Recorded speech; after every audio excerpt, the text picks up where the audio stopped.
I think the beauty of investing in at the people and idea stage is a lot of it is picking the right people. And if you pick the right people and idea, you will learn a lot along the way, and you'll mostly learn good lessons because they'll be successful. It's the week of February 16th. Welcome to the Learning Corner, a Precursor Ventures podcast.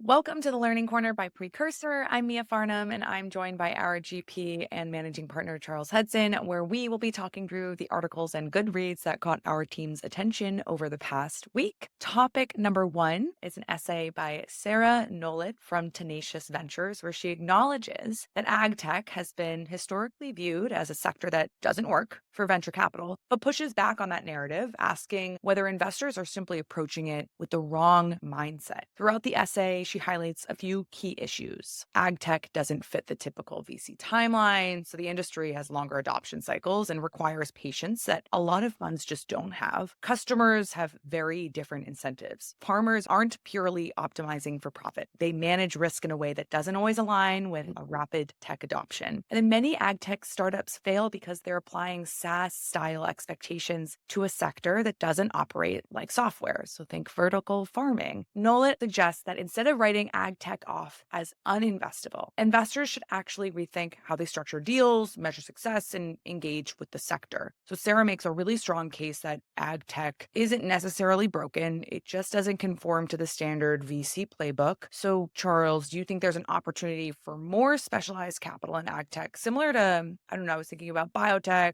pharma, investors have evolved their own unique models. Yeah, I read this and I was like, this sounds like most enterprise software to me. And, we've got a handful of ag tech companies in the portfolio, whether that's AgVend or Bountiful. And there were certain parts of this essay that resonated with me. I do think the buying behavior of this customer is different, but I think it's the same every time we've had a fintech that wants to sell to big banks. I've been like, hey, selling to big banks or credit unions, it's hard. They're slow. They're big enterprises. They don't buy the way you want them to. And one of the things I've learned that I do think makes ag tech maybe slightly unique is it does feel like it's a sector where the buyer wants to really feel like you get their problem. And I think it is one of the ones that's kind of harder to waltz in. If you think any venture sector that ends in tech, biotech, fintech, prop tech, they all have their own idiosyncrasies that you have to understand if you're going to get into them. And my experience investing in ag tech companies has largely been positive. But I do agree with her, the timeline for adoption can be slower because a lot of these folks have adopted digital technology to varying degrees. For me, the big reminder is that before you write off a sector, I think it's worthwhile to at least think about, well, what are the dynamics at play here and what would it take to be successful? And I found the flip side of ag tech buyers being slow to adopt is once you convince them and win them over, they're pretty good customers. And I just think, particularly with one of our portfolio companies, there have been a few crucial moments where the CEO had to make some important strategy decisions. And I think reflexively as a VC investor, I had one answer. And before I gave him that answer, I said, let's just talk about what do your customers actually want? And it did turn out that the right answer for that business was the opposite of the advice that most VCs were giving him. And the business he built was sort of at odds with what conventional wisdom was at the time. And it's turned out to be a very good decision. I always love reading pieces like this because it's a reminder that if you're going to invest in a subsector, you should make sure you understand the subsector's dynamics. I don't think any category, maybe one or two, are truly uninvestable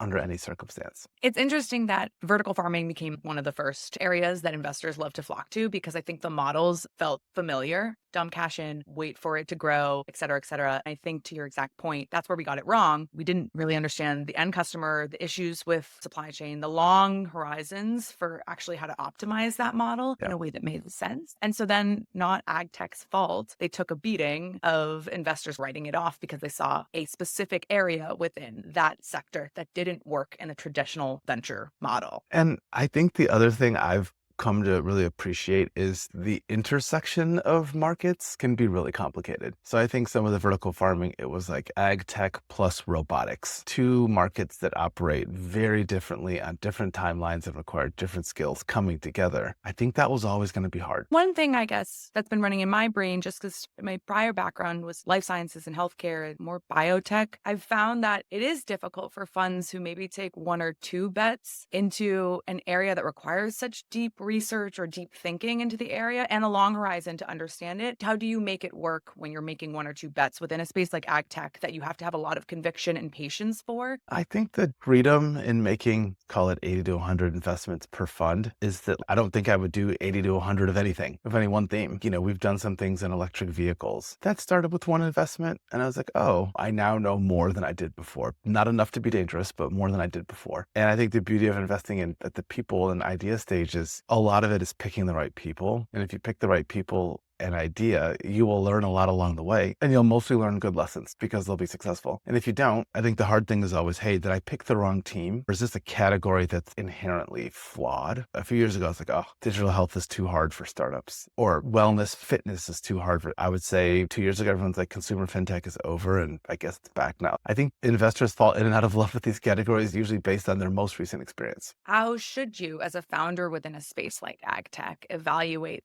the right types of people to bring on your cap table who can understand the types of pills you need to swallow in order to make a strong bet and feel confident about this investment? I think there's a real argument for having some specialists at the table. And I think this is even more true in regulated industries. So if you're doing fintech or something in bio or digital health where there's a regulatory component and there are things you simply should know that you are or not allowed to do, I think having minimum one of those people around the table is great. I think there's diminishing returns to having like 3 specialists around the table. I think as a founder, the most important thing is finding an investor who generally trusts your judgment but knows when to push you to think harder about a problem. And one of the nice things about being a noob in some of these categories is when someone says, well, we're going to do this thing, you're like, why? And they're like, what do you mean why? I'm like, I don't know anything about this. Explain to me. This is not Socratic. I'm genuinely interested in understanding how you reach that conclusion. And I find that's one of the things I enjoy most about being a generalist is that it's this license to just ask a lot of why questions out of a place of really actually wanting to know the answer. Moving on to our next topic, Jason Lemkin has seen thousands of startups over the years. And in a recent piece titled 9 Signs a Startup Isn't Going to Make It, he outlines the key red flags that suggest a company is heading for failure. A few notable signs included being too slow to hire VPs and create a strong leadership layer, being just too slow in general, a lack of deeper understanding of the competitive landscape, and surprises that maybe you just don't foresee. So when this article came out, I know you mentioned that you've seen all 9 signs. Funny enough, I'm sure any investor would have claimed that they screened for all of these in diligence. So how do you think we, as investors, miss sensing these signs earlier on, if it's even possible to sense? And has it ever become easier to suss out any specific sign? Sometimes I read things, I'm like, ooh, that's a little too close. Wow, Jason has identified a lot of the behaviors.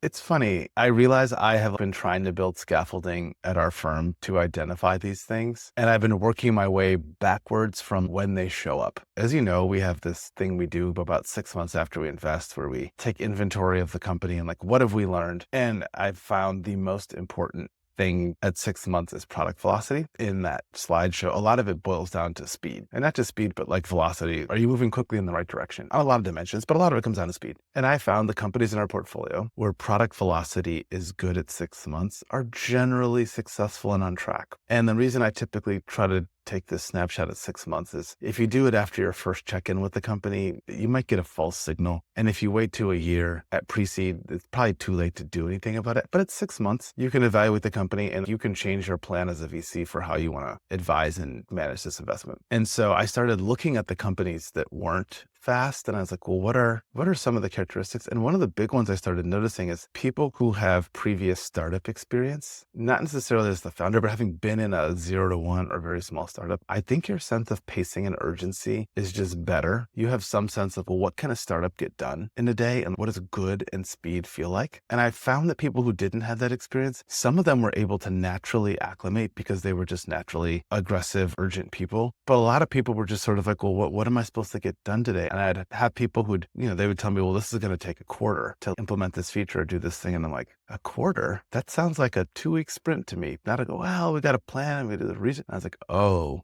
the more we talk about this, the more I'm learning about how you think about speed and process. And this is simply too slow. And one thing I found that doesn't work is telling people just go faster. Doesn't mean anything because in most cases they think they're moving as fast as they can and they think they're working hard. And so I think when you tell people go faster, I found a lot of startup founders' natural defensive immediate response to that is, well, I'm working really hard. And I'm like, that wasn't what I said. I didn't say work harder. I said go faster. And it's funny, I bring people out on these field trips. And this was the big unlock for me. We've had some founders not in the Bay Area. And I'm like, this person doesn't have a good speed meter. And I've brought those folks out to the Bay Area and had them work out of our office and meet founders here. And invariably they come back and go, oh, that's what I'm supposed to be doing? Oh, we had no idea people were doing that they were working in that way. They were working that quickly. Oh, I was like, yeah, you thought you were at the maximum, but you were at some weird local maximum. Velocity is so important, both in the product side, but as Jason highlights too, on the org side, building out the org, hiring the right people, starting to scale.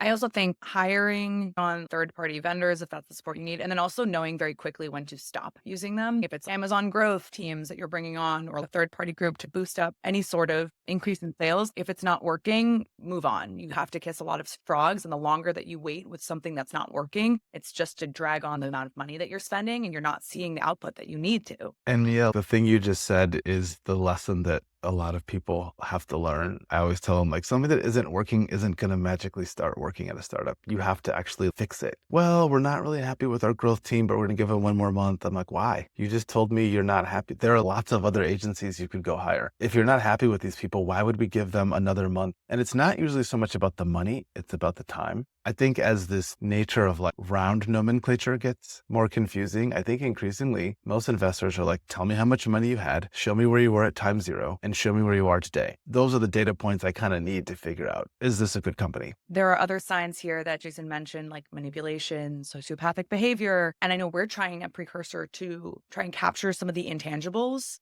earlier. How have you been able to assess that angle at the earliest stages? It's very hard because the sociopathic manipulative people are generally quite charming and pleasant Good at to be around. fundraising. They're good at fundraising. They're also good at telling you exactly what you want to hear. And oftentimes you think, wow, these people are really on it. They've got great answers to all of my questions. But then you're like, oh, but it wasn't true. It was what I wanted to hear, but it wasn't true. I've had a few situations where we've had people that I would put in that bucket.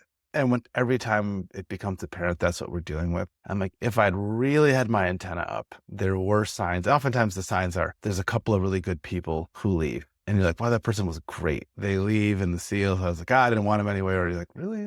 Or the person who leaves doesn't really want to get into the nature of why they left. And you get clues. And I think earlier in my venture career, I always sided with the CEO. And then I had a few situations where I was like, that's the right thing to do in every case, except when the CEO might be intentionally or unintentionally up to something. It's hard to know when you're in one of those situations, and having been in a few now, I sort of trust my instincts. If I feel like this might be one of those, I'm like, well, let's investigate it and make sure it isn't. And also to acknowledge the reality that every startup is high pressure. To claim that there's not going to be a level of that in every situation is tough. So it's trying to discern what's a level of normal, reasonable pressure that exists in startups to keep things going versus what's truly just blatant toxicity that bleeds out. Getting close to people who are VPs, their first junior hires that they made after the seed going into the A, if those people come in, come out pretty quickly, those people are really essential to making sure that the team is on track. If those people churn in and out, it's a sign or at least something to look into. And it's delicate. I don't think most CEOs want their investors or board members interrogating their staff. There's a right way to do this, but I think what you said is spot on, which is figuring out, well, who are some of the culture carriers? Who are some of the people who ought to have a pulse on what's happening at the company? I think when you lose those people, it's like, oh, something, even if it's for a better opportunity or for whatever, I was like, oh, we lost something there. Our last topic of the day is more of a question posed by our friend Peter Walker from the Carta Insights team around what actually is a pre-seed round. Through a mix of exercises, the Carta team filtered in on the non-priced rounds that occurred on their platform, and it ended up with the pre-seeds taking the form of safe rounds from $500K to $2.4 million. So Peter asked the LinkedIn community basically, was what they found right? And does that sound like the correct description of pre-seed rounds? So the question was on a post on LinkedIn that received quickly 130 comments. So naturally, that's where I spent time scrolling to see everyone's different takes and perspectives, yours included. What does it actually say about the world of early stage investing that there was so much chatter around what pre-seed actually is and what the nomenclature founder means in our ecosystem. I think 2 years ago, I told one of our LPs round names are meaningless. And they were like, what do you mean? I go, well, when founders can choose what they mean, they don't mean anything anymore. And if we had a strict definition, this would be very easy, because whenever LPs ask me, hey, what's happening with seed round valuations? I'm like, well, which seed rounds are you talking about? Are you talking about the normal ones that are like $2 to $3 million? Are you talking about the kind of mango jumbo ones that are 4 to 5? Or are you talking about the ones that people who leave OpenAI and start brand new companies? Like, which ones are you talking about? And I tend to think about it differently, which is within those buckets, the dynamics are really different. So, we talk about three kinds: institutional seed, celebrity seed, pre-seed. I think of those as three different things. And I've always felt like a pre-seed round is a small amount of money designed to help a company figure out if the thing they're building is worth building. And for most ideas, you can accomplish that on $1.5 million or less. And, when I was at Uncork a long time ago, people used to raise bridge rounds. And then everyone said, no, don't call it a bridge. Bridge has like a bad connotation. That's where the seed extension came from. People were like, bridge sounds bad. This is not a bridge. This is merely a seed extension, because if you called it a bridge, you were kind of failing the IQ test. It's continued enthusiasm. That's right. The extension of the excitement that we've had. And then everyone's like, well, seed extension, well, now that means bridge. So now we're going to call it a seed 2. And then we had post seed. And we keep creating these things with the hope that the new name removes the ick of what it really is, which is a company that needs an interim financing in between rounds. When I started the firm, pre-seed was pretty pure, mostly because there weren't that many people doing it. And there was no strategy around the pre-seed and like what you call it. And now I routinely meet companies like, well, we raised a $5 million pre-seed. I'm sorry, calling a $5 million round of pre-seed doesn't lower my expectations of what you should have gotten accomplished. It's funny now that seed round, people, this is the largest seed round raised in the state of Montana. I'm like,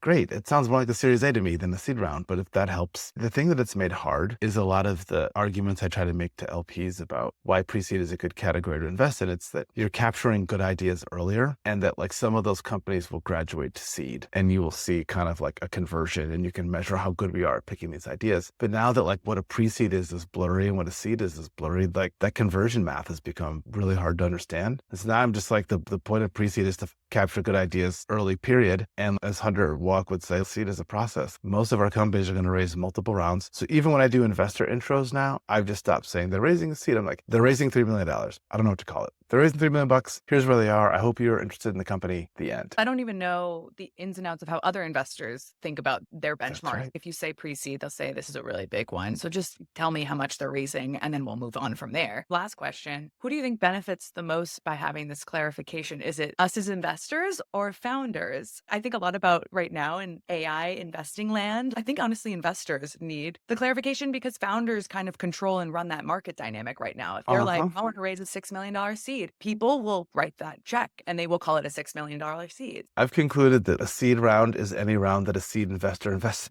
in.